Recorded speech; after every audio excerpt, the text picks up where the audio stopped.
我係心情行動慈善基金信託人林建明，知道大家都心繫大埔宏福苑為大火引致重大傷亡而憂心同埋難過。心情行動慈善基金在此向受影響家庭同埋死傷者家屬致以衷心嘅慰問，並希望略盡綿力為大埔宏福苑居民提供免費情緒支援熱線同埋專業面談輔導服務。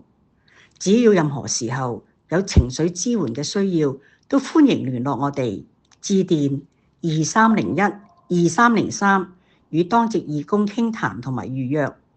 我哋希望與受災居民共同面對困境，一起前行。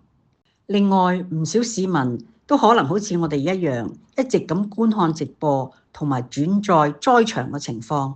即使你唔係時發屋苑嘅居民，或者有親屬受災，但係反覆咁觀看災難場面，都有可能引發二次心理創傷，引致焦慮、失眠、災難嘅畫面不斷咁樣腦入邊閃現等等嘅情緒反應。